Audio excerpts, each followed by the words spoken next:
실까요? 기가 막힐 일을 만날 때. 기가 막힐 일을 만날 때. 오늘 본문 말씀은 에스라가 만난 기가 막힐 일과 그것을 해결하는 과정을 기록하고 있습니다.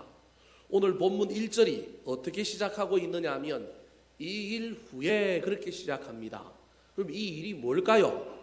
2차 바벨론 포로에서 귀환한 이 에스라와 그의 사람들이 바사 나라에서 가지고 온 성전에 사용할 기구들, 그릇들을 예루살렘 성전에 그것을 맡고 있는 제사장들에게 다 드린 후에, 그게 바로 8장 마지막에 나오는 내용입니다.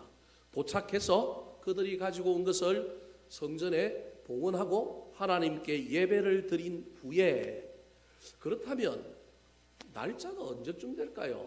그 이후인데 그 이후를 굳이 그 일이 끝나고 난 다음 그 다음 날이라고 할까요? 아니면 이게 그 다음부터 얼마쯤 흘렀을 때의 이야기일까요? 오늘 본문의 이야기는 이스라엘 백성들이 이방 사람들하고 결혼하는 통혼의 문제를 다루고 있는데 10장에 보면 이 부분과 관련하여 조사위원회를 꾸립니다. 그때 그 날짜를 보면 이 일 후에라고 하는 이때, 오늘 본문의 사건이 벌어진 때가 언제인지를 대충 가늠할 수 있습니다. 한번 우리 10장 16절 17절 말씀을 화면을 보고 한번 읽어볼까요? 자, 10장 16절 17절입니다. 저기 날짜가 잘못 나왔는데 숫자가 잘못 나왔는데요. 16절 17절입니다. 시작. 사로잡혔던 자들의 자손이 그대로 한지라 제사장 에스라가 그 종족을 따라 각각 지명된 족장들 몇 사람을 선임하고 열째 달 초하루에 앉아 그 일을 조사하여 첫째 달 초하루에 이르러 이방 여인을 아내로 맞이한 자의 일 조사하기를 마치니라. 오늘 본문에 일어난 통혼의 문제가 심각하여 조사위원을 꾸려요. 각각 지명된 족장들을 선임하여. 그런데 그 조사를 시작한 달이 언제냐면 열째 달 초하루입니다. 그냥 우리나라 달력으로 그냥 그대로 적용하면 10월 1일 날에 시작을 한 거예요. 그러니까 오늘 본문에 나오는 이 9장의 이야기는 적어도 10월 1일 이전에 일어났다는 말이에요. 조사위원회가 꾸려지고 뭐 결정을 하고 뭐 그렇게 오래 걸릴 수도 있지만 얼추 그냥 계산을 하면 이 일은 언제 일어났냐 하면 9월 달에 일어났다라고 보는 게 맞습니다. 9월 달에 이 일이 일어나서 이 일이 발견되어서 10월 달에 조사위원회를 꾸린 거예요. 여러분, 그러면 봅시다. 에스라가 언제 출발했느냐 하면 바벨론에서 1월 1일 날 출발해요. 언제 도착하느냐 하면 5월 1일 날 예루살렘에 도착을 해요. 그럼 5월 1일 이후에 5월 1일 도착하여 하나님께 예배드리고 가지고 왔던 성전에 사용할 예배뜻을 그릇 기구들을 또 성전에 다 봉헌하고 몇 개월이 흘렀느냐 하면 5월 달부터 5월, 6월, 7월, 8월, 9월 달에 일어났다고 치면 5개월이 지난 다음에 한 4, 5개월 지난 다음에 오늘 본문의 이야기가 벌어진 것입니다. 그 오늘 본문에 일어난 이 이야기가 어떤 이야기인지를 설명하고 있는 단어가 있는데 그 단어가 뭐냐면 기가 막힐 일이다라고 하는 것을 계속해서 강조해요. 3절 끝에도 보면 기가 막힐 일, 4절 끝에도 보면 기가 막힐 일, 에스라가 전혀 예상하지 못했던, 에스라가 기대하지 않았던 일들이 이스라엘 공동체 안에 벌어지고 있었던 겁니다. 그럼 그 일이 뭘까요? 제가 이미 말씀드렸지만 이방 사람들과 뭐 하는 문제가 생긴 거예요?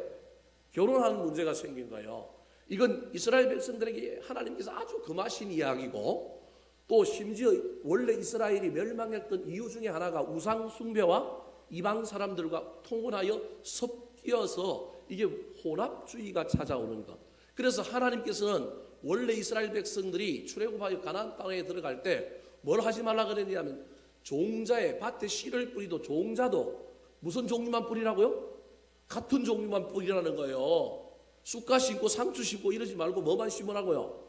상추만 심고 쑥갓만 심으라는 거예요. 그래서 오늘날 우리 농사 짓는 사람들 구약의 율법에 하면 다 큰일 났어요.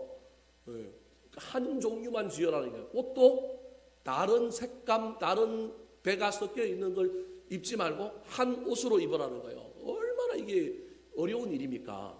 왜 하나님께서 그렇게 얘기했느냐 하면 가나안 사람들과 섞이게 되면 자동적으로 어디로 쫓아가게 되어 있느냐 하면 그들이 우리를 쫓아오는 게 아니라 우리가 어디로 쫓아간다고요?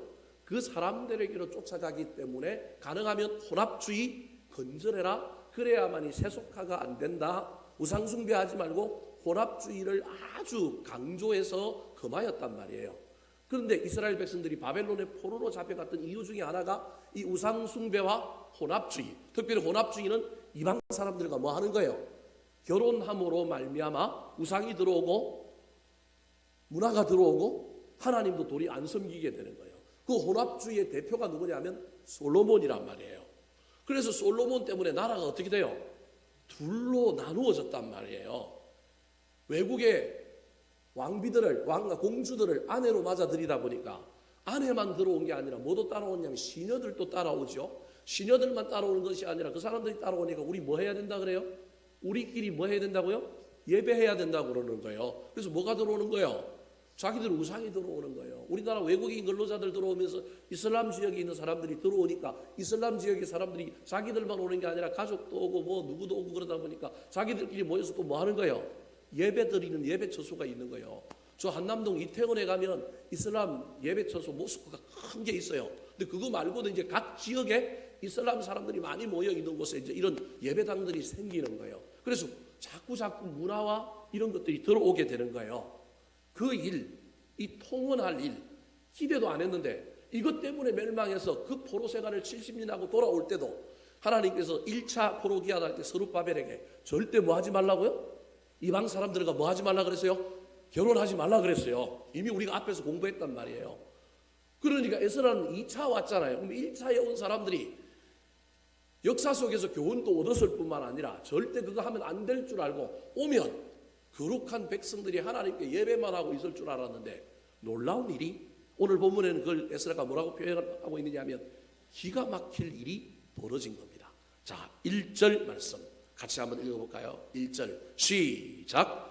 이 후에 방백들이 내게 나와 이르되 이스라엘 백성과 제사장들과 레위 사람들이 이 땅 백성들에게서 떠나지 아니하고 가나안 사람들과 헷 사람들과 브리스 사람들과 여보스 사람들과 암몬 사람들과 모압 사람들과 애굽 사람들과 아모리 사람들의 가증한 일을 행하여 떠나지 아니하고 문화에서 떠나지 아니하고 그들의 가치관, 그들의 삶의 방식에서 떠나지 아니하고 뿐만 아니라 무슨 일을 행하였다고요? 가증한 일을 행하였다. 그 가증한이라고 하는 말을 좀 더 구체적으로 설명하면 구약 성경에서 가증한 일은 딱 두 가지밖에 없어요. 하나는 우상숭배, 하나는 음란입니다. 이 두 가지가 가증한 거예요. 그래서 가증한 일을 행하였다, 우상숭배와 음란을 행하였다라는 거예요. 그런데 그 음란도 이제 설명을 하는 거예요. 2절에. 자, 같이 한번 읽어볼까요? 2절 시작. 그들의 딸을 맞이하여 아내와 며느리로 삼아 거룩한 자손이 그 지방 사람들과 서로 섞이게 하는데 방백들과 고관들이 이 죄에 더욱 으뜸이 되었다 하는지라. 우리나라도 지금 다문화 가정들이 있고요. 뭐 시골의 청년들은 결혼 못하면 또 동남아나 또 다른 지역의 여인들과 결혼하는 것 전 나쁘다고 생각하지 않습니다. 우리나라가 배달의 민족 우리는 5,000년 동안 한 피 받았다 그러는데 제가 보기에 그거 다 거짓말이에요. 이미 우리나라에 죄송합니다 여러분 혹시 그 성을 가지신 분들이 있을지 모르겠지만 우리나라의 전통 성씨가 아닌 사람들이 수두빽빽하단 말이에요. 다 어디에서 온 거예요? 중국에서 왔단 말이에요. 중국이 침략할 때 원나라가 침략할 때 청나라가 침략할 때 와가지고 우리나라 이미 죄송한 이야기지만 유교에 있는 분들은 제 이야기를 들으면 저를 막 이상한 놈으로 보겠지만 우리나라 족보가 이상해져 있단 말이에요 벌써. 예. 죄송해요 여러분 혹시 기분 나쁘게 들리지 말고 김이박채 뭐윤 뭐정 뭐 이런 우리나라에 원래 있었던 성씨를 제외하고는 나머지 성씨들은 전부 어디서 올 가능성이 많아요. 물론 자생해서 만든 성씨도 있지만 이미 우리나라는 배달의 민족이 아닌 거예요. 다문화 민족인 거예요. 근데 그걸 우리는 그냥 착각하여 우리 민족은 다문화 민족이 아니라 배달의 민족 한 핏줄 한 민족이다. 뭐 이렇게 이제 우리가 배워오고 그렇게 알고 온 겁니다. 다문화가 나쁜 건 아닙니다, 여러분. 어떤 식물들도 이종교배를 해야만이 병충해를 이기고 그 다음에 건강해집니다. 그래서 여러분 이 유전과 관련해서는 반드시 족외혼을 이야기하지 종내혼을 근친상간을 절대 금합니다. 왜냐하면 종내혼을 하게 되면 반드시 무슨 문제가 생기냐면 유전자에 문제가 생겨서 장애가 일어나고 계속해서 문제가 생깁니다. 그래서 생물은 반드시 어떻게 해야 되냐면 이종교배 족외혼을 해야만이 그 유전자의 건강성을 보존할 수 있습니다. 그것이 인류 역사가 우리에게 증명해주고 있는 거예요. 민족도 사실은 마찬가지입니다. 본 민족이 있어야 되지만 그 민족에서 다른 민족을 받아들이고 수용하고 가야지 막 우리 민족만 우월하고 너네는 안 우월한 민족이라고 이야기하면 문제가 생깁니다. 이제 그러기까지 갈등이 있는 거예요. 그래서 우리나라도 이제 다문화로 점점 나아가게 될 건데 여기에 이제 갈등이 있는 거예요. 외국의 종교가 들어오고 뭐가 문화가 들어오고 막 이러다 보니까 이제 문제가 이제 사실은 생기는 겁니다. 그럼에도 불구하고 이 부분을 그냥 문화적인 현상뿐만 아니라 종교적인 영역에서 저와 여러분이 잘 구분할 수 있어야 합니다. 종교적인 영역에서는 저와 여러분이 우상 숭배 요소가 들어온 건 극히 경계해야 합니다. 그들을 선교 자원으로 보고 그들을 예수 믿게 하는 놀라운 기회로 우리가 나가서 선교해야 되는데 비용도 많이 들고 못하니까 하기 힘드니까 하나님께서 이스라엘의 문을 열어주셔서 이스라엘 사람들이 어디로 들어왔다고요? 우리나라로 들어온 겁니다. 이게 얼마나 감사해요. 그래서 이슬람 포비아를 강조할 게 아니고 도리어 하나님께서 우리한테 뭘 주신 거예요? 기회의 문을 열어주셨다고 이해를 해야 되는데 보수적이고 근본적인 쪽에서는 자꾸 뭐 하려고 하느냐면 이슬람 사람 못 들어오게 하고 막 왜냐하면 이유는 알아요. 그들이 들어오면서 뭘 자꾸 갖고 와요? 문화, 음식 이런 걸 갖고 온단 말이에요. 그래서 세상의 모든 이런 긍정도 있지만 뭐도 있느냐 하면 부정도 있어요. 그런데 큰 틀에서는 저는 이렇게 생각합니다. 선교에 관심이 참 많은 사람인데 저는 이렇게 생각합니다. 우리나라가 더 이상 이제 이슬람 지역이나 아니 동남아 지역도 이제 선교사들 철수해야 될 때가 점점 가까웁니다. 뭘 안 내줘요? 비자를 안 내준다니까요, 여러분. 이런 시대 속에서 하나님께서 문을 열어주셔서 우리나라를 잘 살게 만들고 우리나라의 3D 업종에 외국에 누가 들어오게 만드는 거예요? 근로자들이 들어오게 한다니까요, 여러분. 미국이 우리가 못 살 때 막 우리나라에서 유학 가고 우리나라에서 돈 벌러 갔을 때 그 나라가 우리나라 사람들을 어떻게 해주셨어요? 동양 문화라고 개고기 먹는 사람들이라고 차별하고 물론 차별이 은근슬쩍의 차별이 있었죠. 그럼에도 불구하고 전체적인 맥락에서 보면 우리나라 사람들 어떻게 해준 거예요? 잘 대해줬다니까요, 여러분. 자가금도 주고요. 잘 대해줬다니까요. 특별히 독일에 강부들이 가고 간호사들이 갔을 때 독일 우리나라 사람들 얼마나 잘 대해줬는지 모릅니다. 그리고 그들이 그때 가서 독일에 가가지고 기독교 배우고 오고요. 사실은 그때 가서 독일 사람들이 실용적인 거 배우고 오고요. 그래서 우리나라의 전자제품들이 초창기에 일본 것도 많이 들어왔지만 어디게 많이 들어왔어요? 독일 게 얼마나 많이 들어왔는지 모릅니다. 식기, 세척기, 그 다음에 오븐, 이런 걸 전부 다 어디게 들어왔어요? 미국 게 안 들어오고 독일 게 들어왔다니까. 왜냐하면 그때 살았던 사람들이 써보니까 튼튼하거든요. 좋거든요. 그래서 그들이 그걸 갖고 들어오고 옆에서 보고 그러면서 하나씩 제품이 들어오는 거예요. 무슨 말을 하려고 하느냐 하면 잘 대해주면 수출길이 열립니다. 잘 대해주면 그 사람들이 나중에 그 나라에 가서 엘리트가 되어서 그 나라의 문화를 만들고 그 나라의 제도를 만들 때 누구 거 본받아 할까요? 우리 거 본받아 한다니까요. 우리나라 국력이 좋아지고 수출길이 열리고 좋은 일들이 훨씬 많다니까요. 그래서 우리나라에 들어와는 근로자들을 잘 대해줘야 됩니다. 말 못한다고 바보 취급하지만 사실은 그 나라에서는 우리보다 수준이 더 많은 사람들이에요. 높은 사람들이라니까요, 여러분. 해외에 나올 정도면 그 사람들이 훨씬 더 우리보다 인격적으로, 교양적으로 훨씬 좋은 사람들이란 말이에요. 선교학적으로는 하나님께서 우리나라에 뭘 베풀어 주셨느냐 하면 이슬람이 선교할 수 없으니 이슬람 사람들을 우리한테 보내줬단 말이에요. 근데 너무 단점만 보는 거예요. 그 사람들이 들어오면서 모스크가 들어오고 그 사람들이 들어오면서 할랄 식품이 들어오고 그 사람들이 들어오면서 우리나라가 망할 거라고. 에이, 하나님을 믿어야지. 하나님이 설마 우리나라 망하게 이렇게 하실 거예요. 경계는 해야죠. 조심은 해야죠. 그럼에도 불구하고 우리가 도리어 그들을 어떻게 해야 되냐면 잡아먹어야죠. 왜 자꾸 거꾸로 잡히먹을 걱정만 해요? 잡히먹을 걱정만 하면 잡히먹는다니까요. 근데 뭐 할 생각을 해야 된다고요? 잡아먹을 생각을 해야죠. 그들에게 예수 그리스도를 가르치고 그들에게 복음을 전하고 기독교를 가르쳐서 그 이슬람 사람들이 한국에 들어와서 개종해서 자기 나라에 가서 복음을 전하는 놀라운 일들에 대한 꿈을 꿔야 되는데 자꾸 우리나라에 지금 막 기독교 진영에서 뭐라고 얘기했냐면 이슬람 조심해야 돼, 이슬람 조심해야 돼, 이 얘기만 하는 거예요. 한편으로는 조심해야 돼 이 얘기도 하면서 한편으로는 뭐라고 얘기해야 돼요? 하나님이 기회의 문을 열어줘서 저 사람들 뭐 해야 돼? 전도해야 돼. 우리가 적극적으로 나가야 돼. 이런 얘기는 우리 한국 사회에 없어요, 사실은. 저한테 처음 들으니까 여러분 지금 기분이 이상하죠. 우리 목사님 이상한 이야기를 하네. 뭐 이런 사람도 있을 거예요. 왜냐하면 이런 관점은 들어본 적이 없거든요. 자꾸 이슬람 들어온다, 이슬람 들어온다, 막아야 된다, 막아야 된다, 못 들어오게 해야 된다. 자꾸 그 얘기하는 거예요. 아니에요, 여러분. 들어오게 해야 된다니까요. 여러분, 우리나라 국가가 그러면 짠 거예요. 들어오더라도 그 인구를 뭐 30% 이상, 20% 이상 이렇게 들어오게 할까요? 절대 안 그렇습니다. 물론 소수가 다수를 잡아먹을 수도 있고요. 소수가 다수를 망가뜨릴 수도 있지만 우리나라가 그렇게 허술한 나라가 아니고 우리 기독교가 그렇게 허술한 기독교예요? 그런 기독교는 이미 무너져야 되죠, 사실은. 그래서 이런 관점을 동시에 갖고 있어요. 한편으로는 경계하고 한편으로는 조심하고 또는 한편으로는 뭐 해야 되냐면 한편으로는 그들을 복음화시킬 이야기를 해야 되는 거예요. 오늘 본문의 이야기를 하다가 제가 왜 이 이야기를 하느냐 하면 지금 통언에 대한 문제를 하니까 제가 이걸 너무 강조해버리면 자꾸 다문화 사회로 가고 있는 우리나라에서 외국인들에 대하여 전부 막 건절하고 막 이럴까봐 제가 지금 예방주사를 여러분에게 놓는 거예요. 오늘 본문의 이야기와 또 오늘날 우리의 사회 이야기는 조금 다를 수 있다. 지금 하나님께서 율법적으로 구약의 관점을 가지고 우리한테 외국인들 들어오는 걸 막아라, 외국인하고 결혼하지 마라, 이 얘기가 아니라는 거예요. 무슨 말씀이 이해되셨죠? 그런 관점으로 제 설교를 받아주셔야 여러분들이 이해를 제대로 하는 거다. 이 두 관점을 동시에 가지고 가야 되는데 오늘 본문의 성격에서는 구약에서부터 하나님께서 이스라엘 백성들에게 뭐 하지 말라 그랬다고요? 통언하지 마라 그랬는데 이스라엘 백성들이 지금 통언하고 있는 거예요. 자, 2절 말씀 앞에 한번 화면을 다시 한번 띄워주시겠어요? 근데 그 통언의 주체가 누구예요? 앞에 1절 한번 더 볼까요?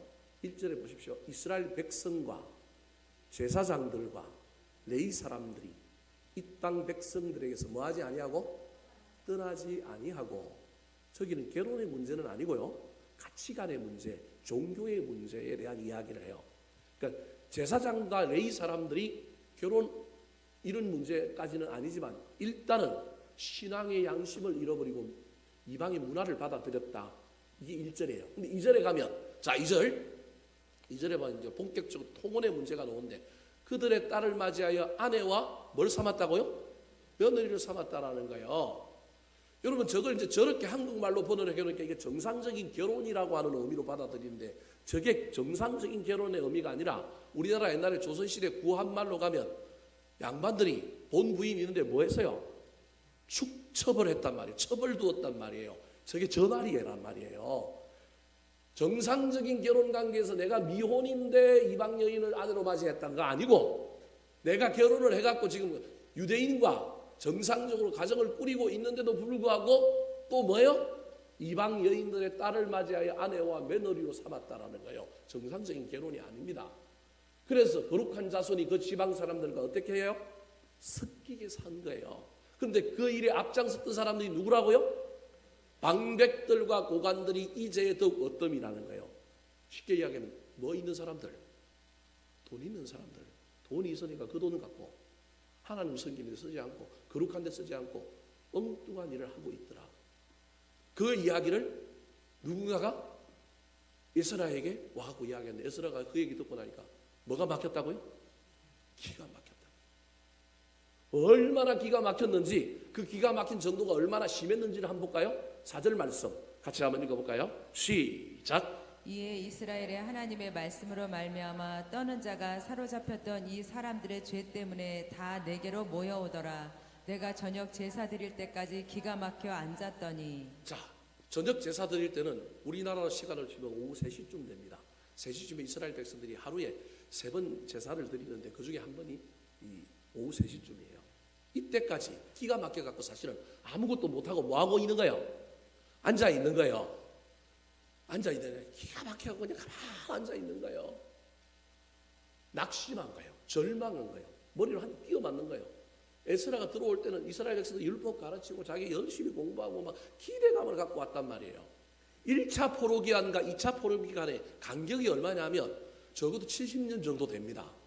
70년이면 세대가 어떻게 됐을까요? 바뀌어버린 겁니다. 지금 사실은 출애굽 바벨론 포로로 잡혀가기 전에 있었던 학계 같은 선지자들은 이미 다 어떻게 됐다고 보면 돼요? 죽었다고 보면 돼요.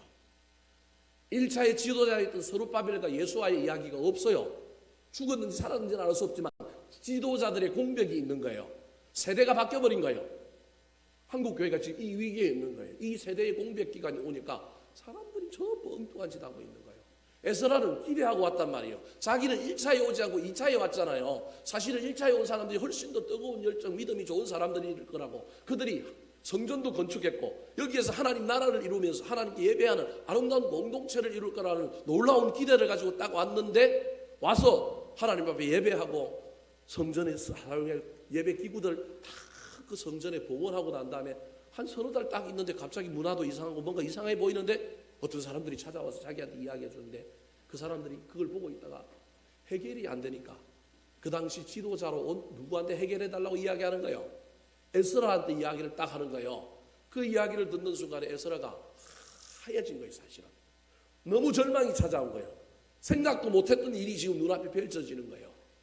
저와 여러분도 신앙생활을 하다 보면 이런 일들을 만나게 됩니다. 기가 막히고 코가 막히고 막 손에 힘이 하나도 없고 온몸에 힘이 쫙 빠지고 이걸 어떻게 해야 될까? 이 문제를 어떻게 처리해야 될까? 방법도 생각나지 않고 이런 문제 앞에 저와 여러분이 어떤 태도를 취해야 될까요? 오늘 본문에 이 기가 막힐 일을 경험하고 있는 이 에스라가 우리에게 보여주고 있는 신앙의 태도는 무엇일까요? 첫 번째 따라하시겠습니다. 기도의 자리로 나아갔습니다. 기도의 자리로 나아갔습니다. 지극히 정답이지만 여러분 저게 쉽다 어렵다?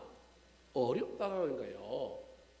여러분 그냥 설교 중에 또는 우리가 기본적으로 그냥 모든 대답은 기도하는 거예요. 그래서 그게 너무 흔하니까 사람들에게 영향력도 없고 말도 안 되는 이야기 같고 그냥 듣기만 하는 것이 실제로 기도 안 할 가능성이 많아요. 저와 여러분이 그렇다니까요. 이게 기독교의 핵심인데 핵심임을 알면도 핵심을 안 붙들고 있을 수 있는 거예요. 이 기가 막힐 이 상황 속에서 에스라가 기도해야 된다는 거 알지만 기도를 해요 못해요? 사실은 못하는 거예요. 에스라가 기도 못하고 있는 거예요. 그런데 저녁 제사 드릴 쯤 되니까 그때서야 제정신이 든 거예요. 기가 막혀갖고 하얘져갖고 막 도저히 뭐 어떻게 해야 될지도 모르겠고 막 하나님도 생각 안 나고 막 너무 막 한 대 맞아갖고 정신이 없는데 그때서야 정신이 든 거예요. 5절 말씀 다시 한번 읽어볼까요? 시작.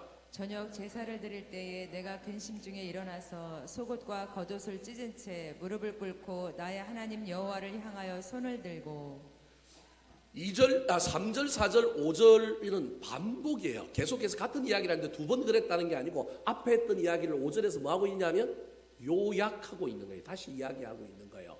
그러니까 저녁 제사 드릴 때까지 완전히 절망하여 낙심하여 뭘 어떻게 해야 될지도 모르고 그냥 이 에스라가 그냥 있다가 조금 있으니까 멍했던 머릿속에 뭐가 들어오냐면 근심이 들어오는 거예요. 근심. 이를 어떻게 처리하지? 이걸 어떻게 해야 될까? 내가 지도자니까 불러갖고 이것들을 막 혼내고 막 뭐라고 그래? 여러분 이게 기가 막힐 일을 당하게 될 저와 여러분이 생기는 문제예요. 첫 번째는 근심이 들어와요. 멍했다가 그 다음에 뭐가 들어온다고요? 근심이 들어와요. 여러분 중병에 한번 걸려보세요. 머리가 하얗고 아무것도 생각이 안 나요. 근데 그 다음에 뭐가 들어온다고요? 근심이 들어온다니까요. 근심이 들어올 뿐만 아니라 에스라 같은 경우에는 지도자잖아요. 자기에게 권한이 있잖아요. 그러면 이미 그 얘기를 듣는 순간에 잘했는지 잘못했는지 판단이 돼요? 안 돼요?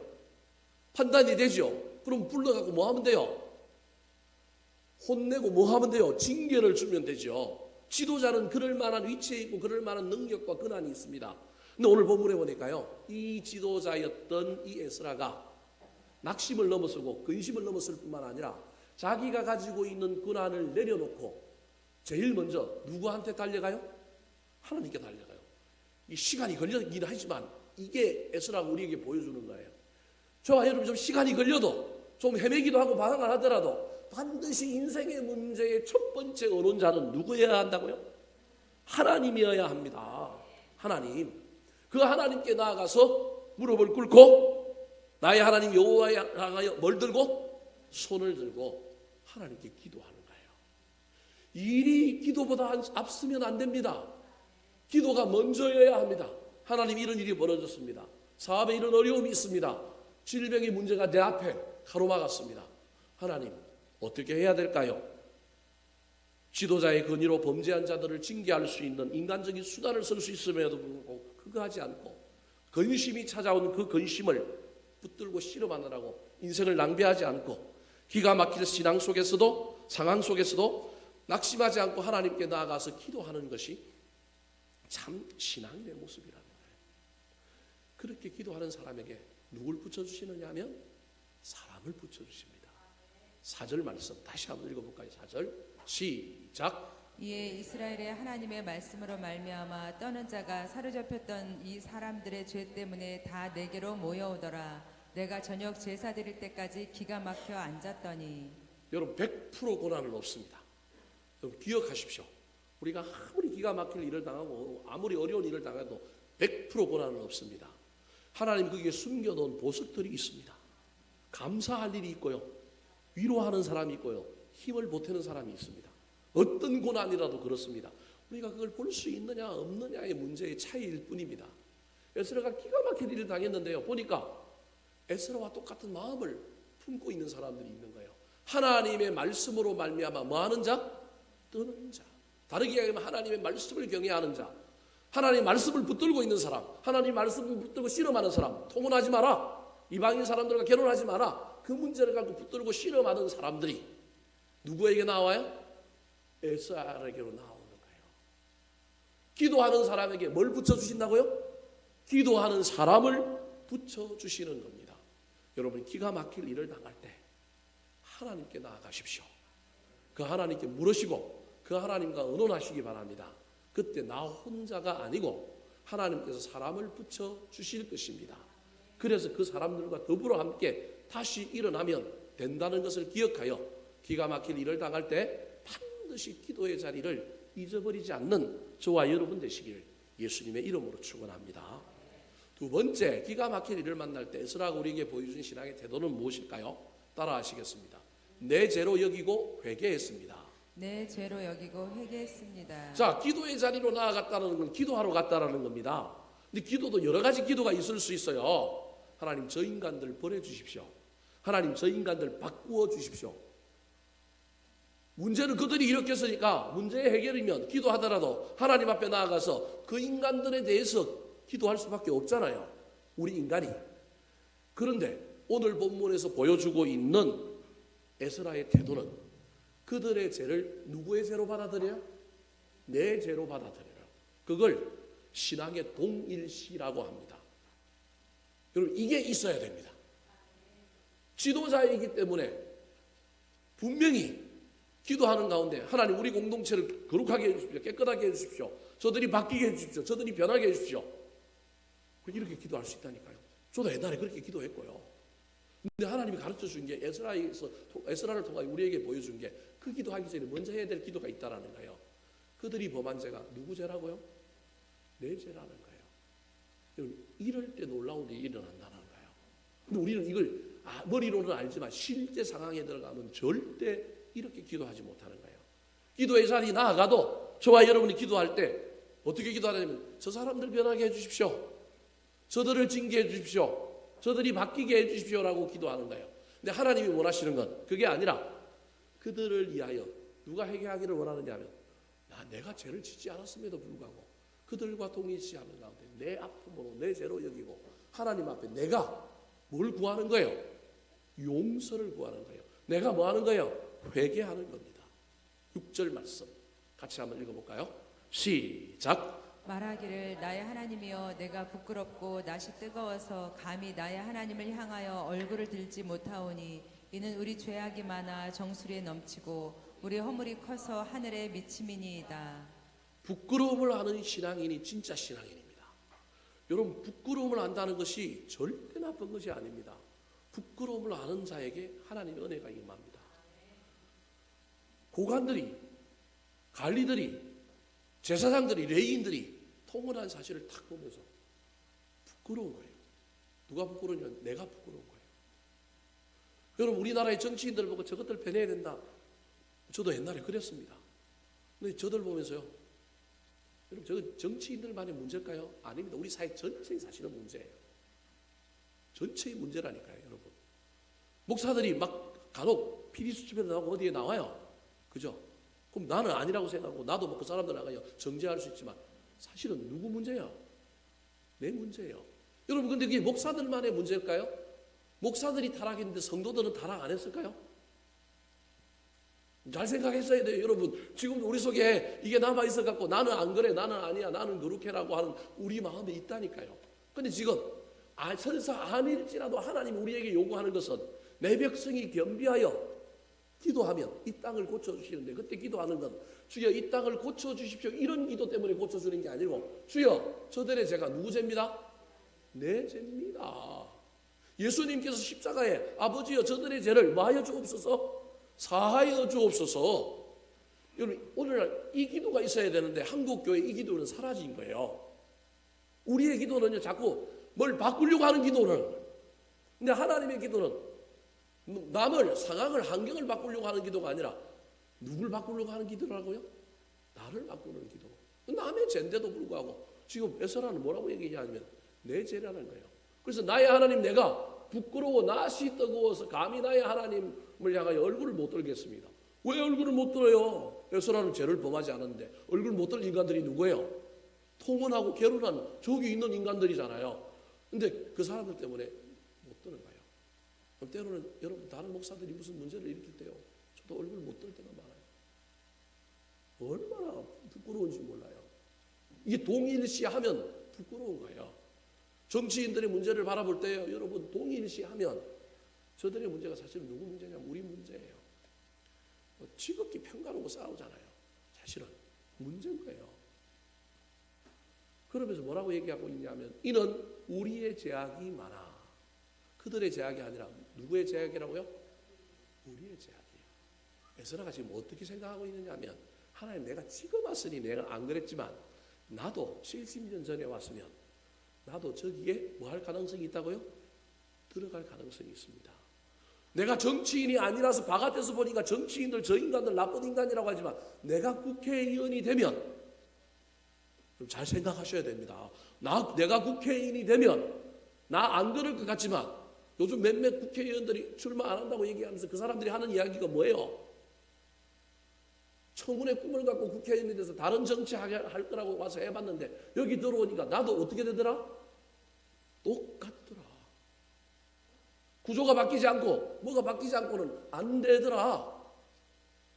여러분 지금 그 얘기인 거예요. 그 얘기. 그걸 누가 알고 있느냐 하면 에스라가 지금 알고 있는 거예요. 깨닫는 거예요. 다만 장소의 뿐이라는 거예요. 시대의 차이일 뿐이지 내가 거기 있었다고 한다면 내가 그런 상황 구석에 있었다고 하면 나도 그 죄를 범할 수 있는 인간입니다. 여러분 이게 중요합니다. 당해보지 않고 해보지 않고 거기 있어보지 않고 판단하면 안 됩니다.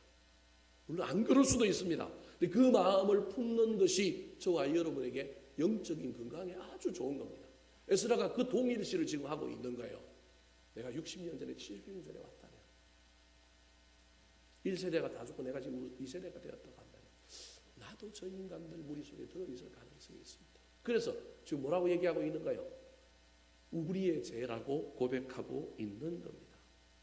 그러면서 지금 뭐라고 얘기하고 있냐면 그럼에도 불구하고 우리의 죄라고 이야기하면서 용서해달라고 그래야 되는데 용서해달라는 말을 안 합니다. 자, 9절 말씀 같이 한번 읽어볼까요? 9절. 자, 9절 시작. 우리가 비록 노예가 되었사오나 우리 하나님이 우리를 그 종살이하는 중에 버려두지 아니하시고 바사 왕들 앞에서 우리가 불쌍히 여김을 입고 소생하여 우리 하나님의 성전을 세우게 하시며 그 무너진 것을 수리하게 하시며 유다와 예루살렘에서 우리에게 울타리를 주셨나이다. 지금 무슨 말을 하고 있느냐 하면요. 옛날에 우리 조상들이 이래 범죄해가지고 바사 즉 바벨론 페르시아에 잡혀갔는데 하나님이 은혜를 주셔서 우리에게 은혜를 주셨는데 우리가 조상들하고 똑같은 죄를 또 지금 뭐하고 있다고요? 또 짓고 있습니다. 이런 은혜를 주셨는데도 돌아오게 만들고 성전도 짓게 하고 그랬는데 그러면 걔가 천선해야 되는데 똑같은 죄에 반복해서 넘어졌습니다. 그래서 할 말이 없습니다. 유구무원입니다. 10절 말씀 같이 한번 읽어볼까요? 10절 시작. 우리 하나님이여 이렇게 하신 후에도 우리가 죄의 계명을 저버렸사오니 이제 무슨 말씀을 하오리이까. 그럼 지금 에스라가 기도하는데 회개하는데 통혼한 사람들에 대해서 이야기 지금 합니까 안 합니까? 안 합니다. 지금 자기 이야기할 뿐만 아니라 지금 뭐 이야기하고 있냐면 은혜를 베풀어 주신 하나님 앞에 우리가 그 은혜를 어떻게 대했는지 그것만 지금 이야기하고 있어요. 개인을 공격하지 않습니다. 이 시대의 문화와 이 시대에 흐르고 있는 정신 속에서 삶 속에서 우리가 지금 어떤 삶을 살아가고 있는지 이 전체에 대한 이야기를 합니다. 사랑하는 성도 여러분, 이게 진짜 회개입니다. 남 얘기하는 게 아니고요. 저와 여러분이 공동체의 문제를 갖고 우리가 해결을 한다 할지라도 마지막 회개 끝에 하나님 그 인간 바꿔주세요. 그 인간 어떻게 해주세요. 여러분 우리 하나님 원하시는 게 그게 아니라는 거예요. 내가 은혜 받는 거예요. 내가 다시 새로워지는 거예요. 내가 변하는 거예요. 내 관점이 바뀌는 거예요. 내 죄라고 인정할 뿐만 아니라 이 일을 통하여 지금 하나님을 깊이 묵상하는 거예요. 지금 사실은 회개하면서 은혜를 받는 거예요. 여러분 회개는 단순히 울고불고 잘못했습니다 이렇게 하는 게 아니라 하나님 회개가 깊으면 깊을수록 뭘 경험하는 거예요? 은혜를 경험하는 게 회개예요. 그래서 우리가 이 회개를 경험하지 못하면 회개는 힘든 거예요. 회개는 하기 싫은 거예요. 근데 회개하면 할수록 뭘 받는다는 거 아느냐 하면 은혜를 받는다는 걸 알면 회개는 쉬워요. 회개하니까 하나님의 은혜가 하나님 대단하십니다. 우리 하나님 앞에 내가 지금 할 말이 없습니다. 할 말이 없다라고 하는 이 에스라의 이야기 속에는 하나님이 은혜로우신 분이다. 다르게 이야기하면 지금 은유법이란 말이에요. 나는 할 말이 없지만 하나님은 또 뭐 해주실 분이라는 거예요. 은혜 주실 분이다. 똑같은 죄에 벌어져서 우리 조상들이 했던 것처럼 또 그랬지만 난 차마 부끄러워서 하나님께 용서해달라고 말할 수는 없어서 유구무원이지만 하나님은 어떤 분이라고요? 용서해 주실 분이요 은혜 베풀어 주실 분이라고 하는 걸 지금 회개하는 가운데 누가 아느냐면 에스라가 알고 있는 거예요. 그래서 하나님 앞에 차마 부끄러워서 하나님 또 용서해 주시오. 내가 이 말 못합니다. 난 그래도 우리 하나님 그 말 안 해도 하나님 뭐 해주실 분이라고요? 용서해 주실 분이요 은혜 주실 분이라는 걸 압니다라고 고백하는 거예요.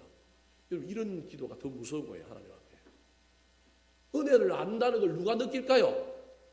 하나님이 안다니까요. 말이 좀 이상하지만 하나님이 아는 거예요. 그 기도하는 사람이 그 기도를 통하여 단순히 목적 복받고 문제 해결하는 것만 막 매달려 있는 사람이 아니라 이 사람이 이 기도자가 하나님의 은혜를 갈망하고 있고 하나님의 은혜를 깊이 알아가고 있다는 걸 아는 순간에 말하지 않아도 들어주시는 분이 누구라고요? 하나님입니다. 기가 막힐 일 만날 때 우리 하나님 앞에 직접적으로 그 문제 해결을 해달라고 기도하는 건 나쁜 건 아닙니다. 그 기도도 해야 합니다. 근데 반드시 저와 여러분이 기가 막힐 일을 당할 때 저와 여러분이 해야 될 일이 있는데 그게 뭐냐면 그 문제 앞에 혹시 내가 그 주인공은 아닐까? 내가 그 자리에 있었다면 나도 그러지 않을까? 이 관점을 가져야 합니다. 철부지고 막 말도 안 되고 막 범죄한 사람도 있지만요. 우리도 그 자리에 가면 그럴 가능성이 있는 사람이라고 하는 걸 인정해야 합니다. 그래서 하나님 나는 안 가서 죄를 안 지었을 뿐이지 나도 사실은 알고 보면 뭐라는 거예요? 죄인이라는 거예요. 이게 진짜 회개입니다. 그때 고쳐달라고 해야 될 실제 문제를 일으킨 사람들이 그때 바뀌는 거예요. 근데 내가 막 바꿔달라고 해갖고 바뀌는 게 아니고요. 문제가 그때 해결된다는 사실을 잘 기억하여 저와 여러분도 할 수만 있다면 내 죄로 여기고 회개하는 놀라운 그 은혜와 연습이 넘쳐 흐르게 되기를 예수님의 이름으로 축원합니다. 마지막으로 기가 막힌 일을 당했을 때 에스라가 우리에게 보여준 신앙의 태도는 무엇일까요? 따라가시겠습니다. 처분을 하나님께 맡겼습니다.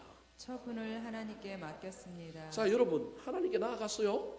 그 다음에 내 죄로 여기고 회개했어요. 그러면 그 다음에 해야 될 일이 뭐냐 하면 뭐라고 해야 되느냐 하면 하나님 앞에 나아가서 그들을 바꿔달라고 하든지 그들에게 벌을 달라고 하든지 아니면 내가 하나님 앞에 지도자로서 책임져야 하니까 하나님의 대리자로서 내가 그들에게 이제 뭐 해야 돼요? 징계를 내리든 기도했으니까 뭘 해야 되잖아요. 근데 지금 뭐라고 얘기하고 있냐면 처분을 누구께 맡긴다고요? 하나님께 맡기는 거예요. 용서를 구하는 것이 아니라 하나님의 명령과 처분에 순종하겠다고 고백합니다. 이게 무슨 말이냐면 내가 지도자이니까 내가 하나님의 대리자라서 내가 모든 일을 하겠다는 게 아니고 하나님이 무슨 명령을 내리시든지 어떤 명령을 내리시든지 내가 거기에 나는 따를 뿐입니다. 따르겠으니 주님 말씀해 주십시오라고 얘기하는 거예요. 그게 오늘 본문 15절 마지막 절이에요. 자, 15절 같이 한번 읽어볼까요? 15절입니다. 시작. 이스라엘의 하나님 여호와여 주는 의로우시니 우리가 남아 피한 것이 오늘날과 같사옵거늘 도리어 주께 범죄하였사오니 이로 말미암아 주 앞에 한 사람도 감히 서지 못하겠나이다 하니라. 최고의 심판자는, 최고의 재판관은 하나님이다. 여호와여 주는 의로우시니 내가 판단하지 않겠다. 내 생각으로 보면 저들 지금 죄지었고 저들 지금 혼내야 되고 저들 불러갖고 뭐 해야 돼요? 저들 불러갖고 지금 막 잘못도 알려주고 동의 안 하는 사람들은 막 공동체에서 쫓아내고 막 이래야 되는 거예요 지금. 근데 지금 이 에스라가 뭐라고 얘기하고 있냐면 하나님이 어려운 재판관이니 주님께 맡기기. 이건 책임을 회피하는 태도가 아닙니다. 내가 손에 피 묻히기 싫습니다. 그렇게 얘기하는 게 아니라 하나님 나한테 음성 들려주십시오. 하나님 말씀해 주십시오. 하나님이 행하여 주십시오. 나는 무엇을 하든지 간에 나는 그것을 뭐 하겠다고요? 순종하고 따르겠습니다. 그렇게 말하고 있는 겁니다. 저와 여러분이 회개할 때 또는 용서와 또는 용서를 구하거나 용서하는 문제와 관련하여 착각하고 있는 것이 있는데 그것이 무엇이냐 하면 우리가 진정한 회개와 기도의 응답은 내 소망과 욕망을 이루는 것이 아니라 하나님의 뜻과 명령을 따르는 거예요. 용서는 아무런 피해를 용서를 받는다고 하는 건 아무런 피해를 입지 않는 것이 아니라 하나님께서 나에게 원하시는 걸 하는 거예요. 내가 누군가에게 또는 하나님께 용서를 구하고 용서를 받았다라고 하는 것에 여러분 잘 들어야 합니다. 이 오해하면 안 됩니다. 내가 하나님께 용서를 구했는데 하나님 나를 용서해 줬다. 그건 심정적인 차원, 어떤 내면적인 차원으로만 끝나는 게 아니라는 거예요. 내가 하나님께 용서를 받았다라고 하는 건 하나님이 나에게 말씀하시는 걸 내가 뭐 한다? 행하는 거라는 거예요. 행하는 거라는 거예요. 그걸 죄에 대한 책임을 지는 책벌이 있는 것을 저와 여러분이 기억해야 합니다. 우리는 내가 뭘 잘못했는데 하나님께 회개하고 용서를 구하면 하나님께서 싹 없애주셔서 나는 영육간에 아무런 피해를 입지 않는 것으로 이해를 해요. 이게 진짜 용서라고 생각하는 거예요. 용서. 하나님 우리에게 용서해 주시는 것. 내가 죄를 지었음에도 불구하고 내가 하나님께 나아가 회개하고 용서하면 나는 아무런 피해를 입지 않아. 나는 아무든 손해를 보지 않아. 여러분 그럴 수도 있어요. 하나님 내 죄를 사하노라. 너 아무것도 안 해도 돼. 그럴 때도 있다니까. 그게 용서의 응답일 수도 있다니까요. 근데 때로는 용서의 응답이 그게 아니라 뭐 할 수도 있다고요? 하나님이 우리에게 뭘 하라고 할 수도 있다니까요. 오늘 본문 이야기다음에 10장에 넘어가면 조사위원회를 꾸리고 조사를 해가지고 그 다음에 다 어떻게 해요? 통혼해서 결혼한 여자들을 다 어떻게 해요? 돌려보내요. 그게 하나님의 용서라니까요. 우리는 용서를 자꾸 착각하는 거예요. 용서, 하나님께 회개하고 용서를 구하는 순간에 하나님께서 네 인생에 뭐 손해보는 거 하나도 없고 막 뭐 전혀 아무것도 문제 없이 그냥 싹 일해주는 걸 용서라고 생각하는 거예요. 그 용서도 있어요. 근데 때로는 하나님의 용서에 반드시 뭐가 우리에게 요구하고 우리가 뭘 행할 것을 말하는 것이 있다 없다? 있다. 지금 에스라가 기도하는데 회개 기도하면서 하나님께 뭐라고 얘기하냐면 하나님 싹 없게 해주셔도 좋지만 우리에게 무엇을 요구하신다면 내가 그 요구를 뭐 하겠다고요? 순종하여 따르겠나이다. 그게 바로 이로 말미암아 주 앞에 한 사람도 감히 서지 못해갔나이다. 다르게 이야기하면 아무런 피해도 입지 않은 전적인 용서를 해달라고 말하지는 못하겠나이다. 그 얘기가 15절의 이야기입니다. 여러분 그게 없다는 게 아닙니다. 우리 인생 살다 보면 때로는 우리가 범죄하고 우리가 실패하고 좌절하고 하나님 앞에 용서를 구하고 회개함으로 말미암아 우리는 물질적으로도 공동체 안에서 뭐 어떤 관계 측면에서도 우리 내면의 어떤 영혼의 측면에서도 하나도 흔적도 남지 않고 피해도 입지 않고 하나님께서 싹 없는 것처럼 해주시는 용서가 없다는 게 아닙니다. 있습니다. 근데 때로는 하나님의 용서는 우리에게 뭘 요구할 때가 있다는 걸 기억하셔야 합니다. 그때 진짜 용서는 뭐함으로 이루어진다고요? 순종함으로. 벌 받는 게 아니고 뭐함으로? 순종함으로 이루어지는 거예요. 사람들 눈에 보기에는 이게 좀 달라 보일 수 있어요. 하나님이 용서해 줬다 그러는데 우리한테 뭘 줬다고요? 벌을 줬다라고 이해할 수 있어요. 그럼 벌을 준 게 아니라 내가 그걸 용서의 순종으로 받아들인 거예요. 그럼 그게 있어야 되는 거예요. 그래서 용서해 줬는데 뭐 나한테 뭘 요구하고 뭐 우리가 뭘 어떻게 지켜야 되고 뭘 해가야 되고 뭐 이런 부분에 대하여 저와 여러분이 때로는 오해하는 부분들이 있어요. 아무것도 없는 진짜 맨바닥에서 전부 없애주는 용서도 있지만 때로는 하나님께서 우리에게 내가 너 용서한다. 그러니 너 이렇게 섬겨 이렇게 이거 책임져. 그럴 수 있다는 사실을 기억하시기 바랍니다. 그때 저와 여러분이 그걸 받아들이고 순종하느냐 안 하느냐가 진짜 용서라니까요. 아무것도 안 하는 것으로 용서해 주시는 경우도 있어요. 제가 보기엔 그런 용서는 정말 하나님의 사랑이 크거나 그렇게 하지 않으면 그 사람이 견딜 수 없기 때문에 하는 거예요. 예를 들어볼까요? 다윗과 바세바가 간음하여 애를 낳았는데 다윗이 눈물을 흘리면서 침상을 떼며 회개 기도를 했어요. 하나님이 용서를 해줘요. 근데 누가 죽어요? 바세바가 낳은 아들은 하나님이 뭐 하겠다 그래요? 데려가겠다 그래요. 그래서 어떻게 돼요? 죽는다니까요. 그걸 누가 받아들여요? 다윗이 받아들여요. 누구도 받아들이냐면 바세바도 받아들인 거예요. 그게 뭐라고요? 순종한 그게 용서라니까요, 여러분. 근데 다르게 해석하면 다윗이 하나님께 회개했는데도 불구하고 뭘 받은 거예요? 벌 받은 것처럼 보이는 거예요, 여러분. 이게 신앙의 성숙도에 따라서 저와 여러분이 이걸 어떻게 해석하고 받아들일 거냐? 옆 사람은 벌이라고 이야기하지만 본인은 아는 거예요. 누구의 음성을 들었기 때문에? 하나님의 음성을 들었기 때문에. 하나님 우리에게 말씀하신 걸 확신 속에 내가 기쁜 마음으로 순종하며 아프지만 힘들지만 그걸 뭐 하는 거예요? 받아들이기 때문에. 이게 진짜 회개라고 하는 걸 잊어버리면 안 됩니다. 이게 진짜 용서라고 하는 걸, 이런 용서가 있다, 이런 회개가 있다라는 걸 기억해야 합니다. 그래서 에스라가 자기가 알아서 뭘 하고 막 회개했으니 이제 나한테 주어진 지도자의 권위를 가지고 내가 사람들을 막 쳐내고 막 이렇게 하겠다는 게 아니라 하나님 회개하오니 주님께서 나에게 말씀해 주십시오. 그러면 내가 무슨 명령을 내리든지 뭐 하겠다고요? 따르겠나이다. 순종하겠나이다. 그걸 회개와 용서로 받아들여야 돼요. 여러분이 제가 지금 여러분에게 이야기하고 있는 이 회개와 용서는 좀 힘듭니다. 당하는 본인의 입장에서. 여러분 다윗이 왜 위대하고 다윗이 왜 하나님 마음에 합한 사람이냐면요. 바세바와 간음하여 낳았는데 그 생명이 무슨 죄가 있어요, 여러분? 그 아이가 무슨 죄가 있어요? 그럼에도 불구하고 하나님이 너의 책임으로 인하여 뭐 하겠다고요?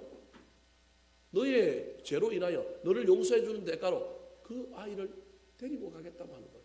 그걸 받아들이는 사람, 그걸 순수하게 인정하고 하나님께 받으면 아프지만 그걸 감당하는 그것이 때로는 용서일 수 있다는 사실을 잘 기억하시기 바랍니다. 이게 하나님께 모든 걸 맡기는 사람, 그리고 하나님이 어떤 명령을 하시든지 간에 그걸 듣는 걸까요? 예를 들어볼까요? 또 하나 얘기 들어볼까요? 여러분 사실은 아브라함도 하나님께 회개하는 사람이에요. 자식에 빠져갖고 하나님 자리에 누굴 둔 거예요? 자식을 뒀잖아요. 근데 하나님이 아브라함이 뭐라고 얘기해요? 자식 바치라 그래요. 그 다르게 얘기하면 그 뭐 하라는 거예요?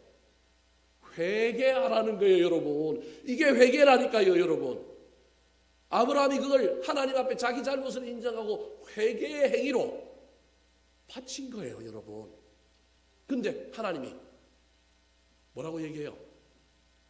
양이 있다잖아요. 그래서 돌려주잖아요. 그 아브라함은 없어진 거나 마찬가지였단 말이에요. 뭐 함으로? 순종함으로. 때로는 순종함으로 감내해야 되는 것도 있지만 순종함으로 온전하게 모든 것이 없어지고 완벽해지는 우리 주님의 놀라운 그 용서도 있다는 사실을 잘 기억하여 저와 여러분이 그것이 믿음이다. 우리 인생 앞에 어떤 것이 펼쳐질지 모릅니다. 다윗과 같은 이야기가 펼쳐질지 아브라함 같은 이야기가 펼쳐질지 알 수는 없습니다. 근데 회개 못하는 사람은요, 아브라함처럼 못 바치는 거예요. 사실은 못 바치는 거예요. 근데 바쳐도 여러분 죄송한 이야기지만요, 성경의 이야기가 바쳤는데 하나님이 아브라함 이삭을 데려갈 수도 있어요. 여러분 데려갈 수도 있다니까요. 근데 아브라함이 가도 그거 받아들이려고 간 거예요. 근데 아브라함은 아는 거예요. 우리 하나님은 데려가시는 분이다, 안 데려가시는 분이다. 데려가도 할 수 없고 안 데려가실 걸 믿고, 그래서 밑에 있는 종들에게 뭐라고 얘기하는 거예요? 내가 나중에 누구랑 같이 온다고요? 내가 이삭과 내 아들과 함께 내려올 거니까 걱정 말고 여기 기다려. 괜히 따라와갖고 방해하면 안 되니까 기다려. 그래서 나중에 자기 아들과 함께 내려오잖아요. 여러분, 이게 회개라고 하는 사실을 잘 기억하여, 회개는 내가 결정하는 것이 아니라 하나님이 나에게 주시는 그 모든 것이 어떤 것이든지 간에 그걸 내가 따르고 순종하는 것임을 잘 깨달아서 그때 진짜 회개함으로 놀라운 일이 일어났으면 좋겠습니다. 여러분, 이렇게 에스라가 이렇게 회개하고 나아갔더니 10장에 보면 그 소식을 듣고 그 깨닫지도 못했던 사람들이 깨닫고 백성들이 전부 어떻게 해요? 회개하는 거예요. 하나님 앞에 나와서. 그래서 하나님이 그 회개하는 백성들의 회개를 받아주면서 뭐라고 얘기해요? 내보내라는 거예요. 그래서 뭐 하는 거예요? 조사위원회 꾸리는 거예요. 아까 우리 봤잖아요. 조사위원회 꾸려가지고 조사 다 하고 누가 했는지 다 기록에 남기잖아요. 우리 같으면 기록도 안 남기고 그냥 야 각자 보내라 내가 다 믿어줄게 그럴 것 같은데 안 그런다니까. 우리 하나님이요. 조사위원회 꾸리고 누가 통원했는지 기록도 남기고 보냈는지 안 보냈는지도 뭐도 해요? 확인하는 것까지를 뭐라고 보는 거예요? 회개라고 보는 거예요. 우리가 생각하는 회개하고 좀 다른 회개가 여기 있죠. 여러분, 제 말이 오늘 좀 여러분에게 혼란을 줬을지 모르는데요. 우리는 회개하면 하나님 그냥 다 없애주고 다 그냥 받아주고 그냥 모든 게 다 쌤쌤 그냥 사람들에게도 내 죄악이 드러나지 않고 뭐 내 잘못이 드러나지 않고 뭐 이런 거라고 생각하는데 그런 것도 있습니다. 때로는 하나님께서 우리에게 어떤 명령을, 회개라고 하는 것이 하나님께서 우리에게 어떤 명령을 하는지 내가 그걸 따르겠습니다, 순종하겠습니다 라고 하는 것이 뭐라는 거예요? 회개라는 거예요. 말로 하나님께 잘못했습니다라고 말하는 게 아니라 잘못했습니다라고 말했을 때 하나님 오케이 그러면 다 없어, 오케이 내가 다 묻어줄게 이런 회개도 있지만 하나님 우리에게 뭘 요구하실 때도 있느냐면 이거 해 저거 해. 근데 그것까지 하는 것이 뭐라고요? 진짜 회개라고 하는 거예요. 이걸 누가 알고 있냐면 에스라가 알고 있는 거예요. 그래서 에스라가 15절에 한 사람도 감히 주님 앞에 서지 못하겠습니다. 없애달라고 말하지 못하겠습니다. 무슨 말씀하시는지 그 말씀을 듣겠습니다라고 진짜 회개를 정확하게 이해하고 하나님 앞에 회개하고 있다는 사실을 기억하여 저와 여러분도 기가 막힐 일을 만날 때 주님 앞에 나아가서 기도하고 내 죄로 동일시할 뿐만 아니라 참된 회개 속에 우리 주님의 명령에 순종함으로 말미암아 나도 살고 다른 사람도 살리고 공동체도 살리는 아름다운 일을 경험하는 저와 여러분 되시기를 우리 구주 예수 그리스도의 이름으로 축원합니다. 기도하겠습니다. 하나님 아버지, 오늘도 돌아온 에스라가 직면했던 기가 막힐 이야기, 일을 통하여 어떻게 그 문제를 해결하고 나아갔는지를 우리가 배움으로 말미암아 우리도 그 에스라의 뒤를 따라가기를 원합니다. 주여 도와주시옵소서. 기가 막힐 일 만날 때 얼굴이 하얘지고 마음이 창백해지고 멍해져서 아무것도 기억나지 않습니다.